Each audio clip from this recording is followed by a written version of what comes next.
So, welcome back to Oh, another episode sorry. of Boss Talks, guys. I'm your host, Kivon, and today with me, I have Dr. Amanda Long, and I'm going to let her introduce herself and tell you guys what she does. Awesome. Hey, Kivon. I'm so excited to sit here with you and just be able to talk with you today. My name is Dr. Long. I am a clinical psychologist, the owner of True Space Counseling and Psychological Services, which is a private practice, private therapy practice located in Olympia Fields, Illinois. So about 20 minutes south of Chicago. Okay, so tell us more about how you got into therapy. We're going to jump right in. Sure, yeah. I often get asked this question, and I don't really know what sparked my interest in mental health. I know for sure that I have an older cousin. She's a social worker, and I remember her kind of like coming to family events and just talking about her job. And I want to say maybe Hmm. that is what sparked that interest in me. And then just from there, I felt like I've Hmm. always wanted to be a therapist. Um, as far as like continuing on in my education after my master's to pursue a doctorate degree, I just felt that it would Hmm. open up the most opportunities. I was a part of something called the McNair Scholars Program, and Okay, so yeah, I've heard of them. yeah, You it's so know, being from awesome. Chicago. Yes. So I was a part of that program, and it just afforded me so many different opportunities and just taught me a lot about graduate school and doctoral Hmm. studies. And so just felt well prepared to continue on. Initially wanted to do more research, but then as I began like my clinical work, I Hmm. loved it tremendously. And so that's kind of where my focus shifted to. Okay, well, Boss Talks is about entrepreneurship. So tell us how you got started with your private practice, like, and Yeah. working for yourself. Like, and which one do you like more, like working with someone else or having your own? Yeah, that's such a great question. So my private practice is actually like my side business, so like my side hustle.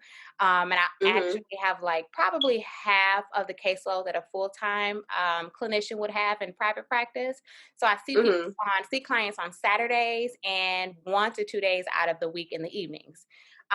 Okay. I absolutely love my full time job. I work within a VA hospital, and I'm in their primary care setting, working with veterans and primary care physician, so I love doing that work, but I absolutely Mm-hmm. love working with Black women. It is just something that is so fulfilling. Yes, like I Go absolutely Black women. yes, ma'am. And so I knew after I graduated that I needed to be able to do that type of work, the work that I absolutely love and work that I'm really passionate about.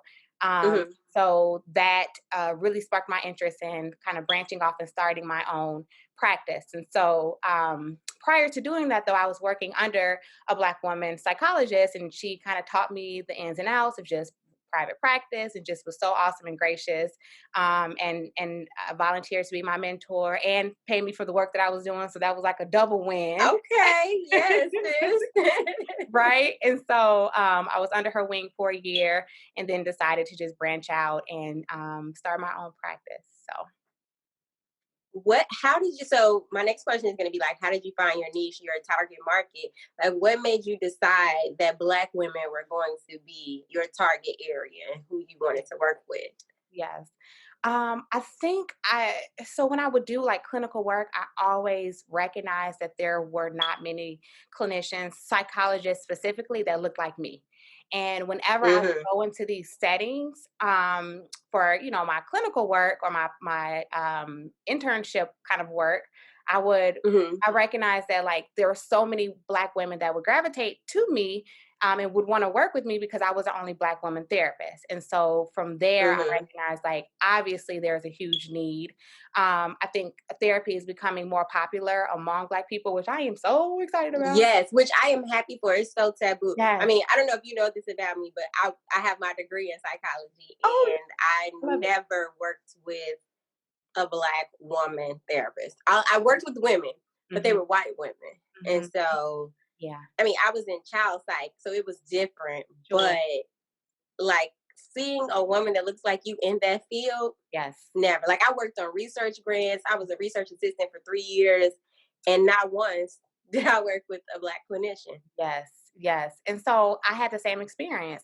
I mean, I think I was a Mhm. little fortunate, more fortunate because I was doing a lot of my clinical work in Houston. So there's a lot of diversity there. Like Ah, my advisor yeah. was a Black woman. She was amazing. And I was able Mhm. to, in maybe one or two settings, kind of have that, that opportunity to work with someone, a woman of color, but it was few and far between. And so from that point on, I knew that all of the education that I was receiving and all the hard work that I was experiencing or doing, I wanted to take that energy and channel it back to my community, and Mhm. specifically be able to offer quality therapeutic care to Black women.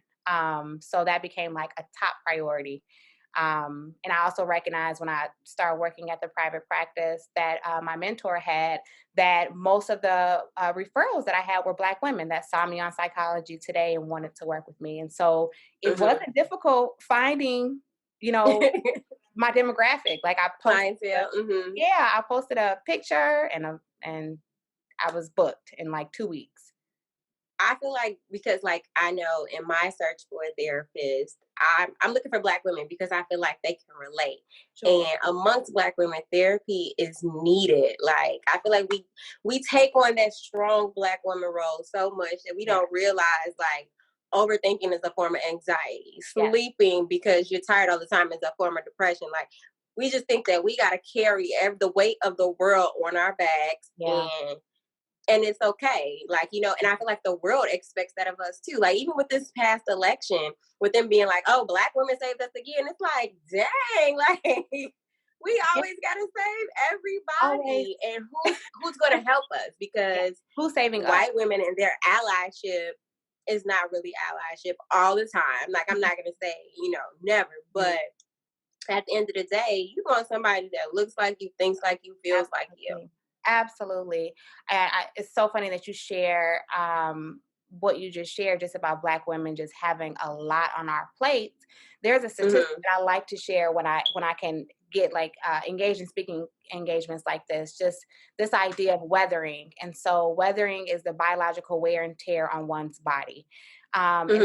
so research has shown, there's research out there to support this, that Black women actually age 7.5 years faster than white women by the time they hit their mid 40s because of weathering, accelerated weathering, because we have to deal with so much stress in so many different areas of our life, and we lack Wow. resources to deal with that stress. So, So it's not just men real. that we age quick. It's Nope. not just men. All right. Well, okay.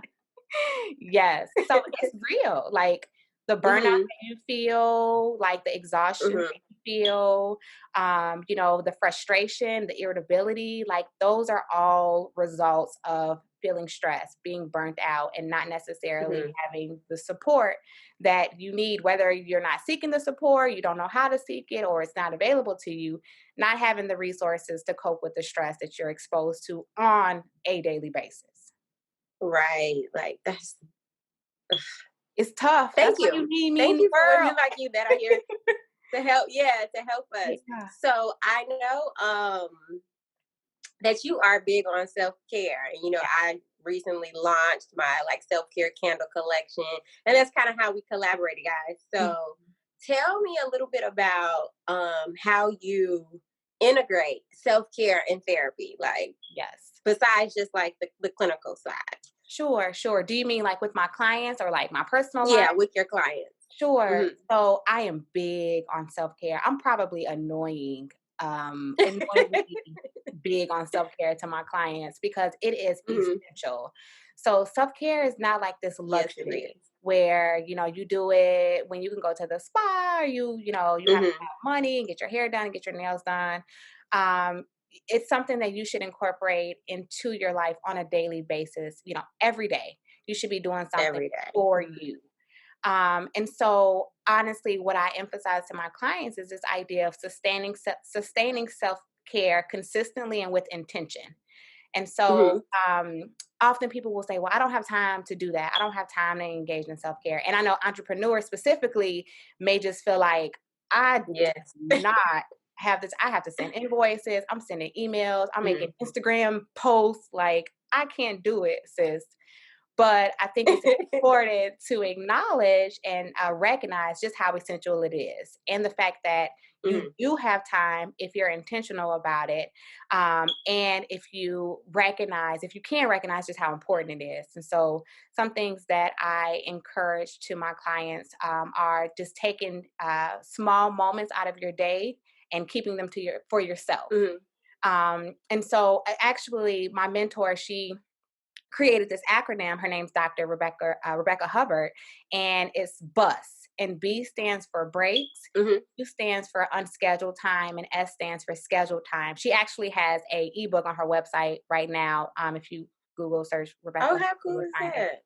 But so B stands for breaks, and this is idea that during your day you have a break. You should have a break. You should make time for Or a you need to take a break. or you need to take a break. And a break is actually Yeah. time that is yours, that does not belong to anyone else. It doesn't belong to your business.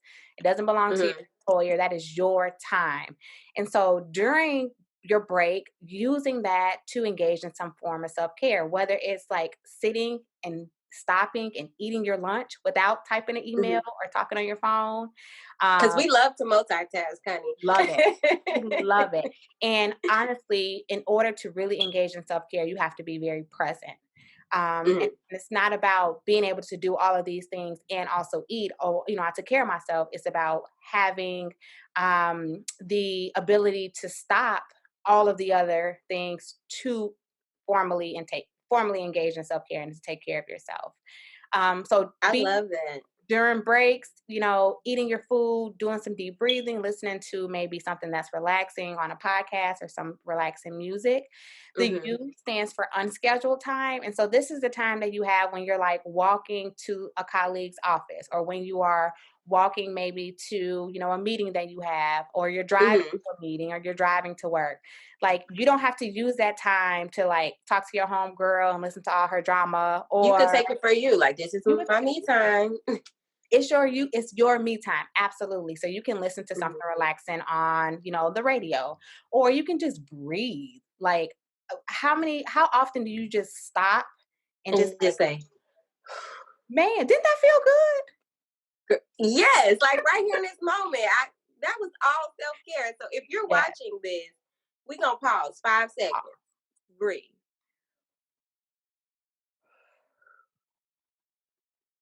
That felt good. That felt Yeah. like a woosah. Because I'm not gonna lie, Yeah. today I had an extremely busy day. Yeah. So And so yeah. imagine incorporating more breathing exercises, or breathing tools, or mindfulness, meditative exercises during that unscheduled time where you're just walking to somebody's office or you're driving to work. And Mhm. then the S stands for schedule time. And so this may be the time that's kind of allocated to someone else, but you can still potentially get up and stretch if you're sending an email, or walk around Mhm. your office for a minute or two. I Mhm. think what we fail to realize is that's your work. Your work will be there. If you step away and come back, Right. it's not, no one else wants it. It's it belongs, not going nowhere. it belongs to you. And taking a minute or 5 minutes or even 10 minutes out of your day, it's not going to make a huge difference in Mhm. your work productivity. But what it will do is allow you to manage burnout, allow you to have an opportunity to, be present, engage in self-care, and reduce the stress that you are experiencing on a daily basis, which will ultimately Mhm. help your productivity. I totally agree. I'm huge on self-care, and I talk about a lot about the 90-20 rule. And if you guys haven't heard about the 90-20 rule, there's posts on my page about it. You work for 90 minutes and then you take a 20-minute break. And this can be your scheduled self-care time, because like I say all the time, you cannot pour from an empty cup. And burnout is real. And it's like with entrepreneurs, I think we think, you just got to keep working, you got to keep working. Mhm. I gotta hustle. I gotta get to it, because most of the times there is no backup plan. I know for me there Yes, is no backup plan, but I also know, like, I can't work myself into exhaustion. yes, Like, what am yes. I gonna do? Like, I won't be able to serve my clients the way that I need to. Mhm. I Mhm. won't be able to serve myself. And it's like, if I'm working all the time in these crazy hours and doing Mhm. everything for everybody else, I'm not gonna enjoy it. And Nope. so many entrepreneurs are like, I think on their deathbed, like when they're older, they're like, don't work so much. Like, if my one word of Mhm. advice for you is like, don't work so much. Yeah. Like, enjoy your time, enjoy Yes. life. Like, Absolutely. I do mean, like, things that make you happy. for sure. That's the hustle culture that is toxic, kind Mhm. of glorifying It is. overwork or, working yourself too much.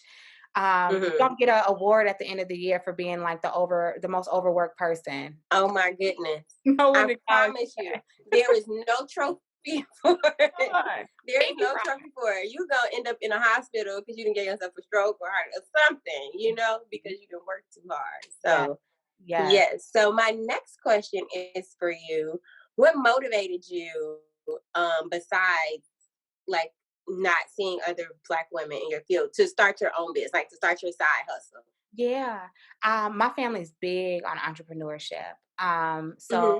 I think all of my uncles had like some form of hustle that I saw growing up. My dad, he had a 9 to 5. He worked for the railroad for a very long time. And then he just like quit Hmm. because he wanted to be a comedian.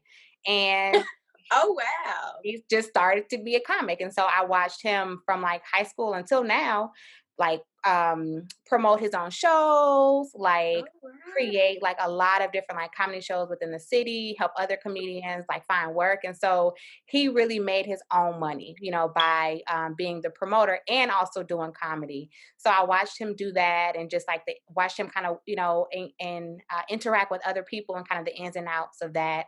And then like other family members, I feel like everyone in my family has like some side business. And That's dope because I feel like you don't hear about that a lot. Most yeah, people be like, "Yo, I started from the bottom. Nobody told me yeah. anything." I mean, like, I think everyone has their own like niche, but we're entrepreneur Mhm. family. Mhm. And I think we really value that. And that was something for sure passed down from my grandparents who had like cleaners, they had a grocery store, a boutique my grandmother owned, a barbecue house. And so, Oh wow. yeah, I wasn't old enough or wasn't born yet to see all of that like Mhm. happening, but I hear stories about it. And so I just think it was something that was ingrained in me as a child. And then if you go to school for like 100 years, I personally was like, okay, I got to have something that's mine, Mhm. that I'm passionate about and also can make money from because I've worked really hard in getting this education. So Mhm. What has been the hardest part of your process becoming an entrepreneur on top of working full time? yeah, I think for me knowing when to like put the laptop down. So Mhm. I'm speaking from experience, like when I talk about self-care because I love what I do. Like I love my private practice. I love the work that I do.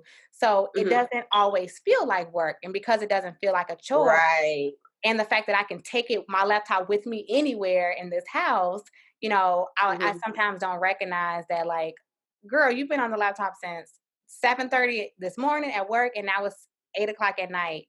Chill out. Right. It's like, where did the time go? Oh my goodness. Where did the Yes. time go? It's Yes. above me now. Yes, yes. So, like, my partner, he's really awesome about just like, "Hey, Mhm. it's 8:30. Let's do this. Let's watch this movie." And so, like, kind of, Mhm. putting things into perspective, Reeling you in. reeling me in, honey. Mhm. Absolutely. It's Um, so funny because I saw a post on, I believe it was Instagram the other day, and someone was like, just because we working from home, don't forget to take those mental health days. And it was like, yes, yo, that is real. that is Like, real. It I is think people absolutely are real. working longer days because it's like, oh, I'm at home in my robe Mhm, chilling, either mhm. in my home office or I'm in my bed or whatever. So being on the computer all day, it doesn't even phase you. Like, clock out at a certain time or like stop Exactly. doing work and leave the office, Mhm. and you just working nonstop. You are, you are. I mean, and the boundaries become really loose because you're working from Hmm. home. A lot of people are. And so again, you can take your computer if you have a laptop anywhere. So, you Hmm. have to be I'm looking at myself talking to myself. You have to be you Holding gotta set yourself, that this is accountability, yes. girl. Go ahead. Yes, you gotta set boundaries. What is your favorite part about being an entrepreneur? I love that I can like do what I want. I love the fact that I can Hmm. have an idea and then just implement it. Like, I don't have to Hmm. wait for approval from anyone. I don't have to wait for someone to tell me it's a good idea or a bad idea. If I think it's a good idea and I think it's needed, You're um, like, it's a go. it's a go. I have no one above me. Like I am Mhm. it. I make the decisions. I love that. Maybe it's the Aries in me. I like to like be in That control. fire sign. I love that though about being an entrepreneur. Okay. What has been your biggest success thus far? Oh, that's such a good question. I Side note, I love that you asked that question because I don't think we take enough time to like acknowledge our wins and we spend a lot of time on our losses. So thank you. No. Um, my biggest So win. go ahead, girl. This your time to I shine. know, List off right? those accolades. Tell us. Goodness. I think honestly my biggest win has been launching my practice, and Mhm. I think I have a wait list now, and I've had my practice for thank you. Yay. I launched it in officially um, October, um, Oh mid wow. September, and the need is there. And so, and I Mhm. haven't really posted it many places. It's all about referrals and word of mouth. Mhm. And it was just such an awesome feeling to know that, I was doing something that people needed and people gravitated, towards me. So I think that's my biggest win. Yay! Well, you kind of segued into my next question. I was going to ask you, like, how do you market your business? But you said referrals and word of mouth. Like, do you use social media to market your business, or do you just use it as like a tool for information? think I think both. So I'm starting a entrepreneur support group for Black women, self plug. That is And needed. Yes, y'all heard that. Well, maybe we need to rewind. okay. What you say, girl? So I am starting an entrepreneur group for Black women. It's called EntrepreneyHER. I tried to get creative. I probably saw that somewhere. So sorry if I like spelled EntrepreneyHER, but let me borrow it for a little while. Yeah, But just a little bit. it's a support group for Black women. We will meet weekly for 6 weeks. And so Mhm. I will touch on imposter syndrome. I will touch on hustle culture, self care, seeking support, the work life balance, and then also Mhm. anxiety and like how that shows up in the decisions that you make and how fear kind of impedes on you growing. And so Mhm. it's just really a support because what I see on Instagram are posts and posts and posts of people working, working, working, working, working. And Yep. Black women, we are booked and busy, and I'm like so excited for that. But I don't see enough posts where people are like, and I went on this vacation, or I took a day off today to relax or rest, or I got a massage, or I Mhm. went to yoga, but I see the booked and busy. So like I wanted to. I'm that girl though. Like I'm booked and busy, and then next thing you know, I'm on the beach, and people are Yeah. like, "Girl, what?" Like in the middle of the week, you Yeah. you in the vineyards in Napa. I'm like, "Yes, honey, I needed Yeah. a glass of wine." Yes, yeah, and So that's I came to Napa real. for it. That is Yeah. real because, like, you recognize you were present enough in your experience to recognize what your body needed, and then you acted. Mhm. That's how self-care Well, works. I've been overworked before, so now at Mhm. this point in my life, oh, Yes. I'm not. I'm working smart. I'm Yes. not working hard. People are like, "Are you a hard worker?" Absolutely not. Yes. Like I I love am it. not like I'm a smart worker. Like Yes. I don't want to feel like that ever Mhm. again. Like Yeah. I've never really experienced migraines, but I was having migraines because I wasn't getting enough sleep. Yep. I was like, my eating schedule was up and down. Like I didn't even know what I wanted to eat. It was just like I'm eating what I can when I can Mhm. because I don't have any time. Yep. Like I didn't have a life. I was just Yep. work, work, work, work, work. And Yeah. this is when I had a full time job. I mean, Yes. now I'm just a full time entrepreneur, but this is when I had a full time job, was running my corporate housing business, and then like still trying to do other like freelance stuff. So it was like, Yep. no, I'm not doing that no Yep. more. Yep. So No, self-care is think of self-care as preventive care. So like even exactly. though nothing is wrong with you, you still go to your annual physical, exam every year. Hmm. Self-care is something that you should do even if you don't feel burnt out. You're doing self-care so that you don't get to just like what you said to that point. And so Right. that's something that we'll talk about in the group, like creating your self-care plan. Like, what does it look like? And Mhm. not only that, I think it's important for Black women entrepreneurs to have a safe space to talk about like fears associated with business and to not Mhm. have it all together and to get support, like and emotional validation and support from other Black women that are either going through Mhm. the same thing or have been there, done that, and kind of can help you navigate through it. Yeah, I think that's awesome, especially with like knowing now that, Black women are the largest group of entrepreneurs in the Yes. country right now. Like, Yep. we definitely need each other for Yeah. support, because we're all going through the same thing. Absolutely, absolutely. So that is something that I thought of because I saw Instagram and I made it happen. So like, that's like that idea of That's just awesome. you having your own thing, you can do, what you want to do. What you want to do. Mhm. Yeah. Do you have any regrets about like becoming an entrepreneur? Like, I know you said it running in y'all blood, but um, Regrets? Oh my goodness, I don't think so. Mhm. I will say this. I'm trying to build my social media page. So follow me, y'all, at Dr. Long Listens with an S. But I wish that I would have kind of started a little bit earlier with like growing it because Mhm. it's a lot of work. And I've had periods in my life where I wasn't so busy, like just kind of going to school and maybe doing clinical work.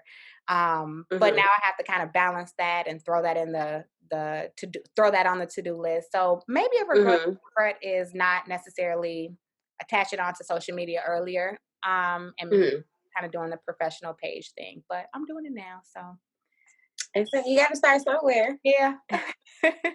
What are your essential tools for success? Like, what are some things that you do every day or that you have with you every day that are just essential to you being you? Yes. Well, let me show you. This She goes has visuals, you guys. everywhere. This is my journal. Mhm. So I put my business ideas in here. The first page is actually an entrepreneur prayer that I found online that I loved. Uh, Mhm. and so that is the first thing that I see when I open up my journal and like my business plan book thing. So it holds all of the ideas that I have. It holds Mhm. all of my meeting notes. It holds all of like the notes that I need to write down and remember for my practice. So this is essential and it goes everywhere with me. My laptop is essential as well, and so my family they always joke around with me because I was in school for so long, and I used to take my laptop everywhere, and so people know if you see me, Betsy is not too far away. Like my laptop is in You the named her. car, yes, or she's in my bag somewhere because like I'm on the go, and I may have to do something. Mhm. Um, and I think just like as far as like rituals, I do like a lot of like praying and like meditating. Yoga Mhm. has become something that I have become like very attached to, and it's become a part of my self care routine. So Mhm. that is essential. And then like pausing, just like stopping throughout my day. When Just I stopping. feel, Mhm. as soon as like I get a whiff of like too much is going on, literally just stopping, and trying to assess, like, what is happening Like, around hold up, me. wait. Yes, yes. Mhm. Trying to assess what's happening around me. Why do I feel like this? Why do I feel overwhelmed? And just, like, pausing and a lot of water, so and Nutri-Grain bars. Yes, drink water. I drink water and mind my Yes, business. yes. I mind my Black woman owned business too, by Okay, the I know way. that's right. I love it. Yeah. um, what books or podcasts or like YouTube videos helped you or would you recommend for someone that wants to become an entrepreneur? Yes, something that I would recommend for sure. And this is a book that I reread and reread because it's just fantastic and there's so many gems. It's called Self Compassion: The Proven Act of Being Kind to Yourself. I'll Um, have to check that out. it's so good. It's by Dr. Kristen with a K, Neff, Neff. But what I recognize, especially I think among Black women, and maybe I won't generalize, but my experience has been my parents told me you have to work 10 times harder than everyone else because you are Black and you are a woman. period. So you Yep. go into places and you give them the business, you handle your business, and you do it better, attempt to do it better than everyone else around you. And Mhm. so that mindset is helpful but harmful. And so what I Mhm. recognized in graduate school was that I was really hard on myself. And just like kind of Mm. when you were like, what are your wins? Like sometimes even now I'm like, dang, I don't acknowledge when I have a win all the time. And Mhm. so when you are really critical, self-critical of yourself and of your mistakes and any flaws that you think you have, especially as it relates to entrepreneurship, keeping in Mhm. mind that you can go online and see someone doing the same thing and they have 2 million followers and you have 20, Yep. like, I'm not doing it right. Mhm. And so that critical piece kind of can take over you, can take over your spirit, and can really make you doubt yourself. And so, this idea or tool of self compassion, what Dr. Neff talks about in her book is like being kind to yourself, recognizing that you are human, you have flaws. It's okay. It will be okay. Mhm. Just being present in your experience to know when you need to give yourself kindness. And so that is a book that I I recommend, love that. that I love, and that it really helps you put things in a perspective, because when you're mean to yourself, when you don't do well, that doesn't change anything. It just makes you suffer more. Mm-mm. So It makes you suffer, and that's the energy that you have internalized, and now it's external. Mhm, So yeah. mhm, Mhm. absolutely. So that is a gem that I love. Okay. What advice would you give to someone who's just starting out, or it's like, oh, I want to be an entrepreneur, I don't know where to start, or it seems like too much, or Yeah. just someone new? Yeah, I would say take your time.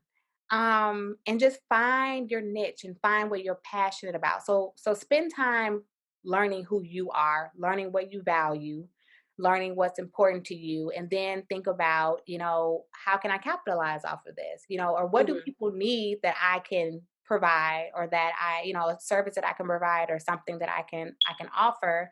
And just make sure you're doing something that you love to do. Because if you love to do it, the work won't seem as awful. It won't ever seem like work. It won't Yep. ever seem like it'll get hard, but it won't seem Mhm. like work. Exactly. So just making sure that what you are doing and how you're behaving, or what you're doing in the work that you're trying to get into, aligns with your values and what's important to you. So Hmm. do some soul searching. Okay. Well, tell us once again how we can get in contact with you. Yes, yes. So I haven't well, Instagram page is Dr. Long, Long, listens, Listens. So you can find me there. My website for my practice is atruespace.com. I'm imagining that my wait list will probably open up in January, maybe February. So if you are interested in working with me and you live in Illinois, then feel free to go on my page and request a consultation, and we can kind of talk there. Let's see. And also, if you're interested in the entrepreneur support group, you don't have to be in Illinois because it's a support group. And so it's open to Black women entrepreneurs nationwide. And you can also find information about that in my Instagram bio and also on my website. Awesome, awesome, awesome. Well, I want to say thank you very much for joining me on this episode of Boss Talks. You guys, we have Dr. Amanda Long. Thank you for having Have me a good one. talk.